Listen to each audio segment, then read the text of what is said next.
मैं कामना सहानी आपके सामने एक और इंग्लिश का वीडियो लेकर आई हूँ। आशा करती हूँ कि आपको ये ज्ञानवर्धक रहेगा और ये क्योंकि ग्रामर के पोर्शन का वीडियो है तो आपको जो है आपकी ग्रामर को ठीक करने में भी बहुत मदद करेगा। चलिए अब अपना लेसन शुरू करते हैं।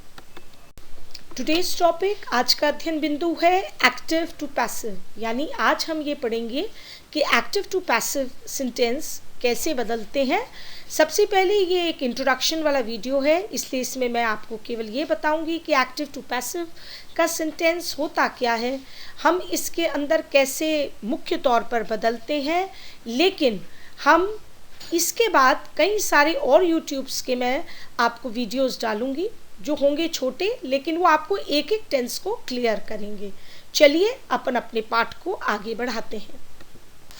अगर हम देखें what is active and a passive voice, यानी एक्टिव एंड पैसिव वॉइस क्या होता है, तो अंग्रेजी में हमारी वॉइस हमेशा दो प्रकार की होती है और एक होता है एक्टिव वॉइस जिसको हम कृतवाच्य कहते हैं, और पैसिव वॉइस यानी कर्मवाच्य, यानी कि दो प्रकार के हमारे सेंटेंसेस होते हैं। एक होता है जिस पे हम कर्ता पर जोर देते हैं और एक होता है जो हम कर्म पर जोर देते हैं। तो जिसमें कर्म पे जोर दिया जाता है वो पैसिव वॉइस हो जाता है, और जिस पे कर्ता पर हम जोर देते हैं, यानी सेंटेंस अगर कर्ता से शुरू होता है तो वो एक्टिव का होता है, और अगर वो ऑब्जेक्ट या कर्म से शुरू होता है तो अपन उसको पैसिव वॉइस कहते हैं। चलिए अपन इसको और आगे क्लियर करते हैं। चलिए अब अपन पढ़ते हैं what is an active voice, इसकी डेफिनेशन पढ़ते हैं, परिभाषा पढ़ते हैं।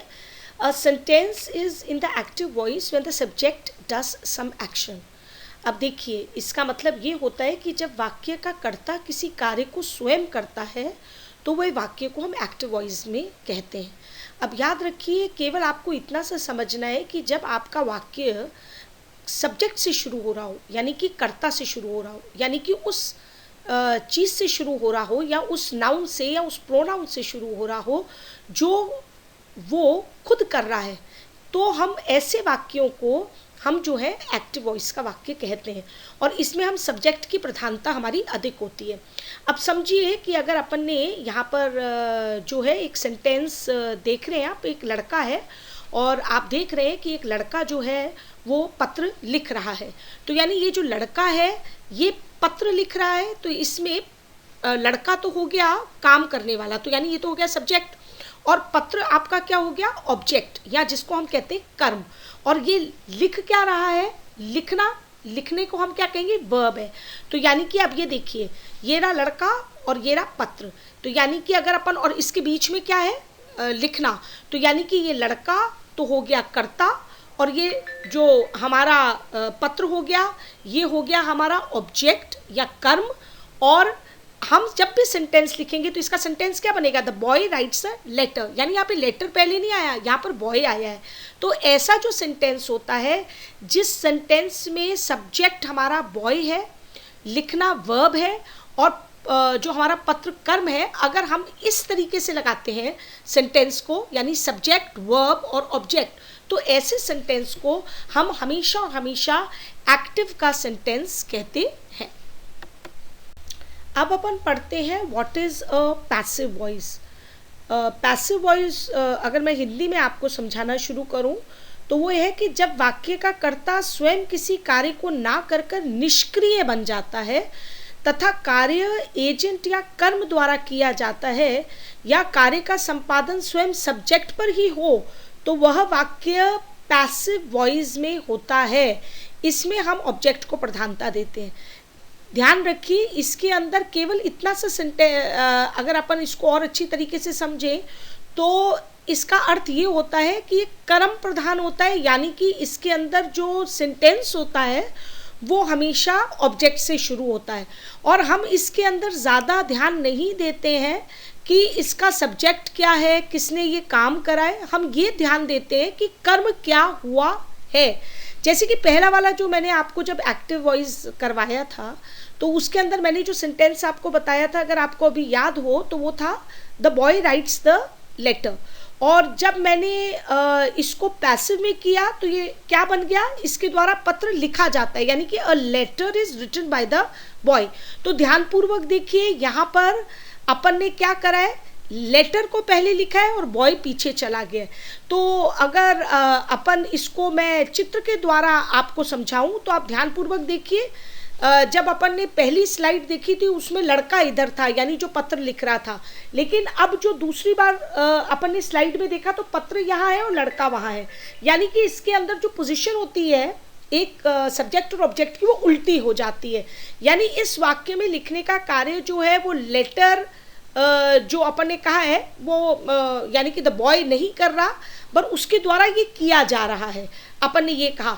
और इसके लिए इसीलिए अपन ने जो वर्ब लिया है वो इज रिटन लिया है पैसिव में जो है, और यहाँ जो लेटर है वो अपन ने कर्ता माना है और उसी से अपन ने जो है वाक्य की शुरुआत की। ये जो सेंटेंस होता है जिसकी शुरुआत हम हमेशा ऑब्जेक्ट से करते हैं, ऐसे सेंटेंस को, और उसके जो सब्जेक्ट होता है वो एंड में आ जाता है और उसके द्वारा किया जाता हम बताते हैं, इसके ऐसे सेंटेंसेस को हम पैसिव वॉइस का सेंटेंस कहते हैं। कई बार बच्चे बहुत कंफ्यूज हो जाते हैं कि मैम एक्टिव और पैसिव वॉइस क्या है। तो इसका सरल मीनिंग मैं आपको एक जो है सलमान खान के गाने से अपन जो है समझते हैं। एक सलमान खान का गाना है, तेरे मस्त मस्त दो नैन मेरे दिल का ले गए चैन। देखिए मैंने एक पर्पल में लिखा है, एक रेड में लिखा है, और अगर ये तो सेंटेंस हो गया एक्टिव का सेंटेंस।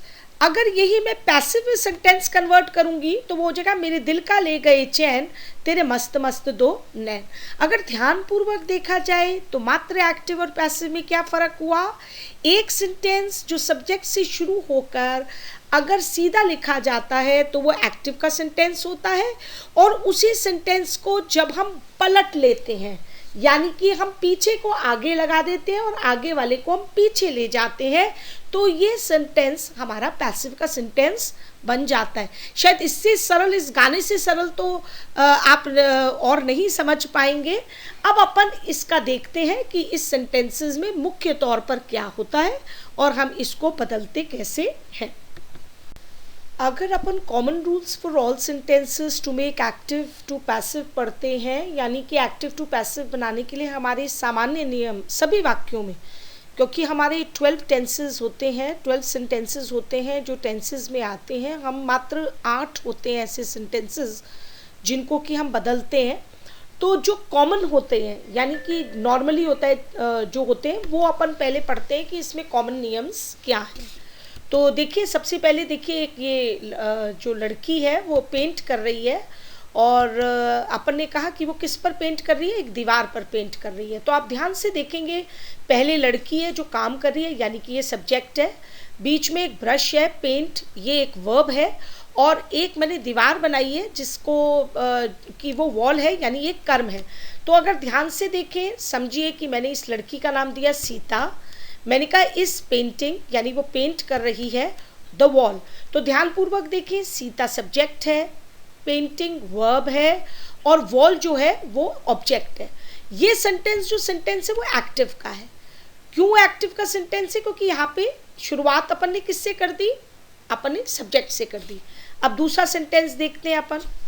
दूसरा सेंटेंस में देखिए वॉल आ गई सबसे पहले, फिर बीच में वापस से वही का वही पेंट का ब्रश आ गया, यानी पेंटिंग हो रही है, और यहाँ पर सीता आ गई। तो यानी जो मैंने पहले आपको गाने से भी समझाया था वही चीज़ है, यानी इसके अंदर आगे आ गया वॉल, यहाँ आ गया इज बीइंग पेंटेड, और यहाँ पर आ गई बाय सीता।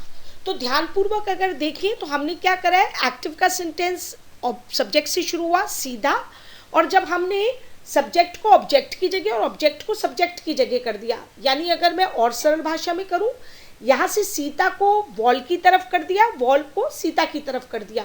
पहले सीता आगे थी, दूसरे सेंटेंस में पीछे चली गई, और वॉल जो पीछे थी वो आगे आ गई, लेकिन क्रिया में कोई बदलाव नहीं हुआ। पेंट का ब्रश तो देखिए बीच में ही है, तो ये लेकिन केवल उसका रूप बदलेंगे।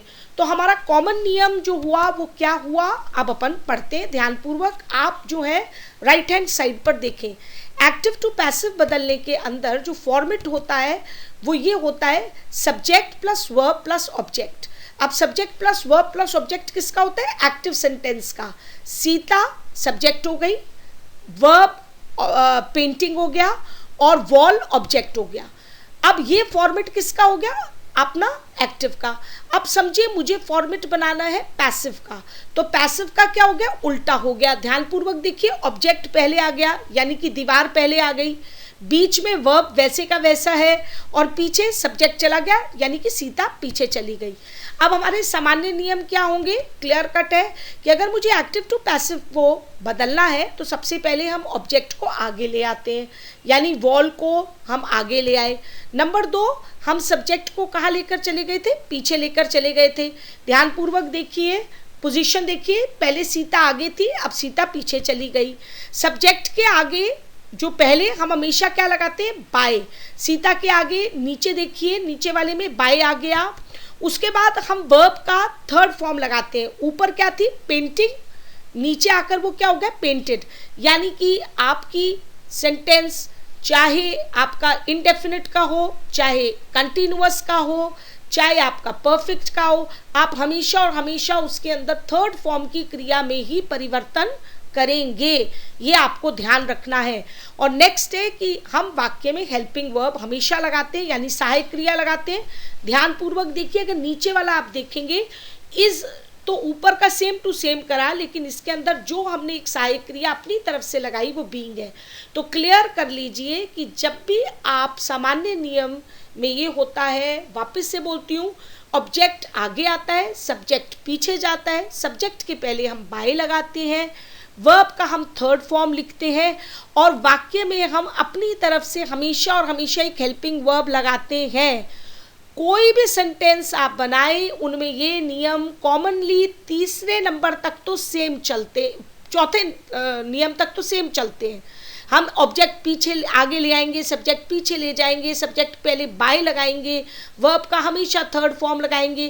केवल और केवल हमें ये सीखना होता है कि हम कौन सा हेल्पिंग वर्ब लगाएं, और वही हेल्पिंग वर्ब जिस बच्चे को लगाने के लिए आ जाता है वो बच्चा कभी भी एक्टिव और पैसिव को गलत नहीं करेगा। ये आगे वाले वीडियोस में अपन सीखेंगे। चलिए अपन अब इस पाठ को आगे बढ़ाते हैं। अपन अब वापस जो है करते हैं कि एक्टिव और पैसिव वाक्य को बदलते वक्त ध्यान रखने योग्य बातें क्या है। तो वही की वही है, इन सेंटेंसेस में क्रिया का हमेशा थर्ड फॉर्म का ही रूप आता है, भले ही वाक्य किसी भी टेंस का हो, जो मैंने अभी आपको कहा, कंटिन्यूअस का हो, परफेक्ट का हो, डेफिनेट का हो, इनडेफिनिट टेंस का हो, हम हमेशा और हमेशा इसको हमेशा और हमेशा थर्ड फॉर्म की क्रिया ही लगाएंगे। हमें एक हेल्पिंग वर्ब या सहायक क्रिया हमें अपनी तरफ से हमेशा लगानी होती है। अब याद रखिए, वो जो है अगर एक हेल्पिंग वर्ब है तो हम दूसरी लगाएंगे, नहीं है तो हम अपनी तरफ से लगाएंगे, दो हैं तो हम अपनी तरफ से एक हेल्पिंग वर्ब ज़रूरी लगाएंगे। और they, someone, everyone, nobody, no one, people आदि अगर सब्जेक्ट है तो हम हमेशा सूत्र में से बाय और सब्जेक्ट को हटा देते हैं। हम एक्टिव और पैसिव में उसको कभी भी नहीं लिखते हैं। पीछे की तरफ जाके हम आगे जैसे जैसे करते जाएंगे आपको ये चीज़ें और क्लियर होती जाएंगी। अब अपना इंट्रोडक्शन तो एक्टिव और पैसिव का ख़त्म हो गया। अब मैं आपको होमवर्क या गृह कार्य दे रही हूँ। आपको केवल 2 प्रश्न करने हैं। Write 5 common rules for changing active to passive, यानी कि एक्टिव टू पैसिव बदलने में 5 सामान्य नियम कौन कौन से लिखें। और दूसरा प्रश्न के ऊपर है which verb is used while changing active to passive, कौन से फॉर्म होता है, क्रिया का कौन सा रूप होता है, विच फॉर्म ऑफ वर्ब, यानी कि आपको क्रिया का कौन सा रूप होता है जो एक्टिव टू पैसिव में हम लिखते हैं हमेशा हर सेंटेंस में। तो ये आपका जो है होमवर्क है और आप अपनी कॉपी में इसे ज़रूर करें। Now a big thank you to everyone who has watched this. once again, please like, subscribe and share my video, and I will launch more YouTube videos for active and passive. Keep watching it and keep waiting for it. A big thank you once again from my side. Thank you.